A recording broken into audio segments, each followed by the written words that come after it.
placer saludarle nuevamente desde Rostros, un programa que le acerca a hombres y mujeres que desde las tunas aportan a su sociedad.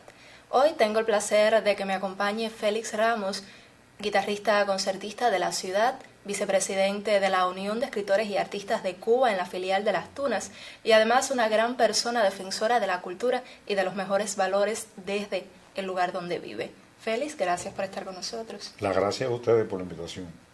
Se te conoce mayormente como guitarrista concertista. ¿Cómo es que llegas a la guitarra y cómo es ese primer camino y esa forma de manifestarte a través de la música? Bueno, mira, yo en realidad me inicio en la música a los 4 años. Por supuesto, no en la guitarra, fue en el canto. Un día así de casualidad en mi casa, pues nadie sabía que yo cantaba. Estaba una amiga de mi papá tratando de cantar, recuerdo Quiéreme Mucho, del maestro Gonzalo Roy, y ella pues no había forma que entrara en la tonalidad. Y yo estaba con mi carrito y empecé a cantar y todo el mundo se quedó pasmado. Inmediatamente, pues también de forma casual, un día vengo con una de mis hermanas y voy pasando por frente a la CMKG, emisora que estaba en aquel entonces en la actual vivienda de Raulito Verdesi, el camarógrafo de Tunas Visión. Me llamaron, me dijeron que si quería cantar y yo entré y canté. Ahí hay una foto para la historia, subido yo en una silla y así todo no llegaba al micrófono. Y bueno, con posterioridad pues Mario Torres, por aquel entonces el administrador de Radio Circuito, que no era tunero, era camagüeyano, se fijó en mí, le propuso a mi papá y me crearon un programa con el pomposo nombre de Niño Prodigio. Era la época en que surgieron los niños prodigios a partir de Joselillo en España, y cada pedacito de este rincón, de cualquier rincón del mundo quería tener su niño prodigio, y a mí me tocó ser el niño prodigio de la Tuna. No creo que tuviera nada de prodigio, sencillamente que cantaba como canta cualquier muchacho. Así pues, empecé a transitar por la música, recibí clases de canto, fui fundador del movimiento del Patronato Pro Arte en Las Tunas. Mi profesora de canto fue Negu Licea, ya fallecida, que era una de las fundadoras directivas del Patronato Pro Arte, junto con Pablo Amando Fernández, con Pedrito Verdesi, con Alfonso Silvestre, en fin, estaban mis hermanas también. Eso tal vez un poco facilitó que después, al cabo de los tiempos, pues el propio Alfonso dijera que yo era un poco el Benjamín de Pro Arte. Llegó ya a la edad esa un poquito anterior a la adolescencia y mi padre estaba loco porque yo tocara guitarra. Pero como suele suceder, cuando más tú quieres a un niño que haga una cosa, entonces de alguna manera ese niño hace resistencia. Y yo no, él a la guitarra, y yo, mientras más él intentaba, más rechazo le hacía yo a la guitarra. Un buen día, él llegó a la casa, yo estaba en el portal, yo tendría unos 12 años más o menos, y yo estaba con la guitarra de él virada boca arriba, sentado así dándole las cuerdas, y entonces él entró y me miró y me dijo: así vas a llegar muy lejos con la guitarra. Pero ya él se percató de que yo quería un acercamiento con la guitarra.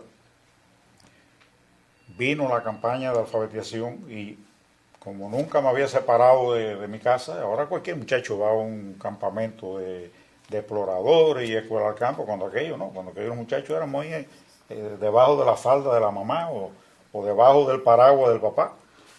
Y no me quedó más remedio que consolarme en la guitarra. Él me dio algunas instrucciones, pues de luego él tocaba algunas cositas en la guitarra, pero no era ni mucho menos un guitarrista concertista. Y entonces ya cuando se da cuenta que él no me podía dar lo que yo quería, lo que yo necesitaba de la guitarra, entonces tuvo la brillante idea de ponerme en manos de Luis Palacio Ramos, mi primo, que en paz descanse. Y Luis fue el que se encargó de esa primera etapa tan importante de la guitarra y de cualquier instrumento, pero bueno, la guitarra específicamente, que es el trabajo de dominar la técnica de digitación del instrumento. Eso es un poco la regla de oro, es el, el centro, lo principal del desarrollo de cualquier guitarrista. Y por ahí empecé, ya en el año 62, pues me subí por primera vez en un escenario a hacer una obrita, diría yo, de concierto. Y bueno, hasta en este momento en que estamos en el año 2016, pues he continuado con la guitarra de concierto a cuestas. Fue un amor un poco impuesto al inicio, pero que después también se desarrolló en Félix Ramos por la guitarra. Claro, porque había un antecedente, mi bisabuelo, mi abuelo tocaban guitarra, mi papá tocaba guitarra, una de mis hermanas ya fallecida había dado clases de guitarra, un poco la guitarra vino de España con los abuelos, los bisabuelos, y de alguna manera lo teníamos dentro, era algo que estaba ahí dormido, y todo en la vida tiene un tiempo, que no es ni antes ni después, es ese preciso momento. Y fue lo que yo pienso que me sucedió a mí. Y entonces pues desarrollé un amor, un interés enorme por la guitarra que he mantenido hasta hoy.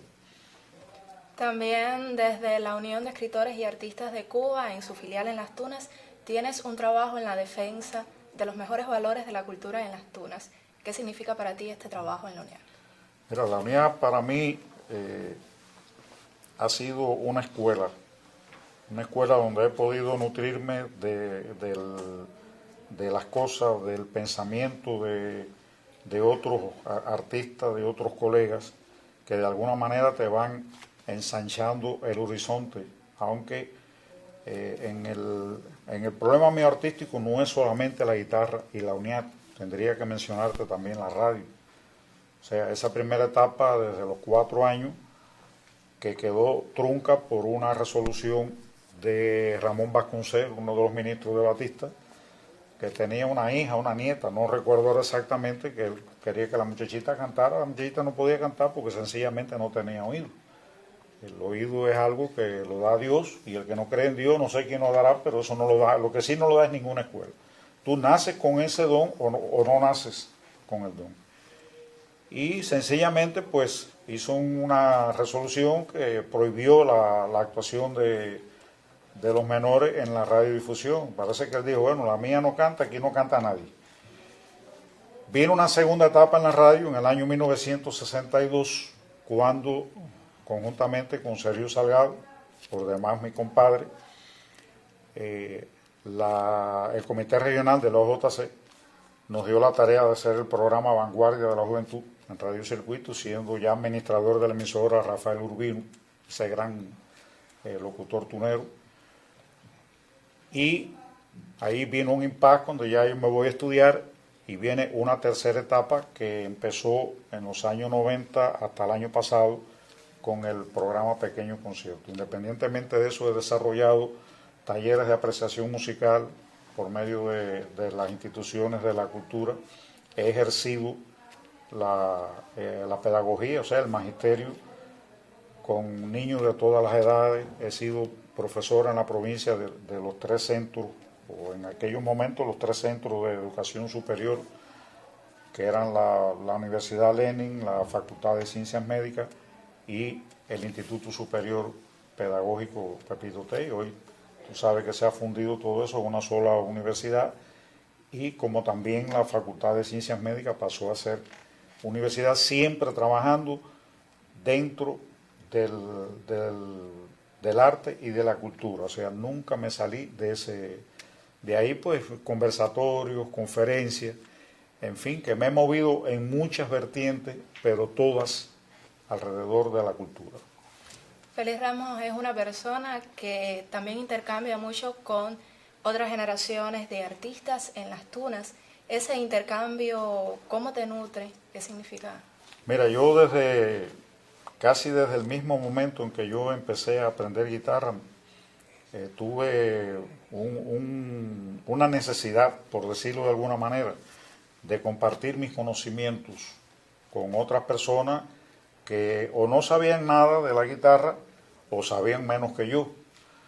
Eso me ha llevado a trabajar con muchos jóvenes sin ningún tipo de jactancia, ni mucho menos, pero sería bastante larga la lista si me pusiera a escribir nombres de todos los jóvenes que yo he ayudado o bien en la guitarra o bien en el canto.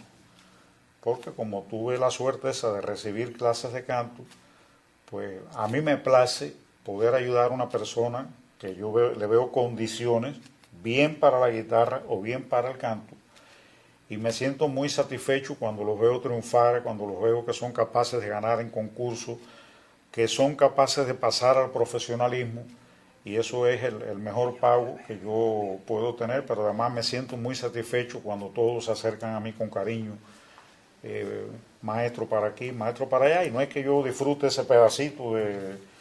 el que lo llamen a uno maestro, eso no es un título, eso no lo da nadie, eso es sencillamente cualquier persona se lo gana a partir de su trabajo en cualquier esfera de la vida, porque lo mismo hay un maestro en la música que hay un maestro panadero y hay un maestro dulcero, es decir, es una categoría que la persona se la gana con el decursar del tiempo a partir de la huella, de la estela que va dejando de su quehacer, que va haciendo un camino, pero a la vez se va ganando un respeto de las personas que lo rodean, un agradecimiento de todo el que recibió una ayuda en un momento tal vez crucial de su vida.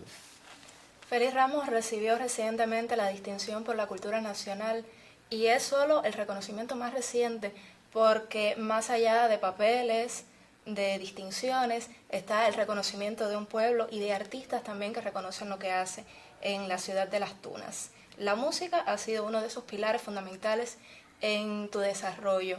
¿Qué significa hoy, después de tantos años, la música para Félix Ramos? Mira, yo desde muy niño siempre me incliné por la música de concierto. Tuve tal vez la suerte, el privilegio, en una época que había muchas dificultades económicas, y ya yo desde muy pequeño en mi cuarto tenía un tocadiscos y toda la música que yo tenía ahí, todos mis discos eran de música clásica, o sea que yo vengo escuchando la música clásica, la música de concierto, desde que era un niño. A mí me sería imposible vivir sin la música. Tal vez un día, por cualquier razón, por edad o por alguna enfermedad que Dios no lo quiera, pudiera impedirme seguir ejerciendo mi carrera como guitarrista concertista, yo por lo menos tendría que escuchar música. No podría vivir sin ella porque es algo que lo llevo muy dentro. En cuanto a este problema de medallas y certificados y distinciones, en realidad tampoco quiero pecar de una gente jactanciosa. Son muchísimas las distinciones, las condecoraciones, los certificados, los reconocimientos. Pero eso lógicamente tiene un valor sentimental, porque tendría que ser una persona sin sentimientos, sin alma, para cuando te den algo, un reconocimiento, tú no te sientas complacido, pero sobre todo que tengas el conocimiento de que hiciste algo por lo cual te reconocieron. Pero eso para mí, lo digo con toda honestidad, porque lo he dicho, no es la primera vez que lo expreso, eso para mí no es lo fundamental. Lo fundamental para mí es el contacto, esa cosa con el pueblo. Yo en primer lugar no me veo viviendo fuera de Las Tunas. Yo no podría vivir sin el contacto ese diario del pueblo. Porque ¿qué pasa? Las personas que tienen una profesión como la mía, que tenemos que estar en la radio, estamos en la televisión, estamos en el teatro, estamos en una institución, llega un momento en que nos hacemos personajes públicos. Entonces hay cientos de personas que llegan y te paran en la calle y te preguntan por esto, te preguntan por lo otro, maestro, lo vimos por acá, lo vimos por allá, y uno no sabe ni quién es, porque a lo mejor es primera vez. Hay muchas experiencias. Yo recuerdo hace unos años atrás, como 4 o 5 años, en una expedición que hicimos, por así decirlo, con un convenio que tenía la Dirección Provincial de Cultura, que antes se llamaba MINAS Cultura, a partir de la extinción del MINAS, vino a Cuba y entonces pues hay un convenio de trabajo. Y ese día fuimos a dar a uno de los vedados de eso por el Delicia adentro, o sea, Chaparra adentro. Y en el medio de ese, de que estábamos a 12 o 14 kilómetros, qué sé yo, de lo que es el poblado de el municipio de la ciudad de Chaparra, en el municipio de Jesús Menéndez. Cuando yo acabé de tocar, se me acercó una persona con su sombrero de guano, evidentemente una persona de campo, y me dijo, ¿así que usted es Félix Ramos? Digo, sí. Me dijo, yo oigo su programa todas las noches. Y aquello me sacudió, pues dije, dime tú, en el medio de un monte, a las 12 menos 20 de la noche, que era el horario de salida, o no sé si sigue siendo el horario de salida de pequeño concierto, y a mí aquello me llenó de emoción, los elogios que tuvo aquella persona humilde de campo con el programa, lo que él aprendía, lo que él recibía, y me dijo, lo único malo es lo poco que dura ese programa, porque cuando uno le está cogiendo el gusto al programa, ya el programa se acabó. Entonces, este contacto, honestamente, yo creo que yo no podría vivir sin ese intercambio con el pueblo, que en definitiva es quien te califica. Porque nosotros frecuentemente recibimos audiciones, evaluaciones, para ver si sigues bien, y si sigues mal, pues te dicen sencillamente, mira, estás devaluado y hasta ahí llegó tu carrera. Pero al margen de ese problema, digamos, técnico, por el que tenemos que atravesar todo lo que ejercemos la música en este país, para mí la evaluación más grande, de mayor valor, de mayor envergadura, la que te dice a ti lo que eres o lo que no eres, es la que te hace el pueblo. Porque el pueblo, independientemente de que no sean especialistas, pero cuando tú haces algo bien hecho, de alguna manera, el pueblo sabe reconocerlo. Y sale contento o sale disgustado cuando lo haces bien o cuando lo haces mal en un escenario. O sea, perdón, que es fundamental para cualquier artista ese intercambio, esa retroalimentación con el pueblo, porque es el mejor termómetro que uno pueda tener. Y el pueblo de Las Tunas agradece a Félix Ramos su hacer constante por la cultura y por el arte en Las Tunas. A usted le invito a encontrarnos nuevamente en Rostros para acercarle a hombres y mujeres que desde aquí, desde Las Tunas, continúan haciendo por su cultura. La gente se muere de fe, el rostro alado después del café, cada minuto anuncia el fin, están tocando fondo. La gente pasa y disimula, la gente calla y acumula, cada cual vale lo que pesa, servida está la mesa.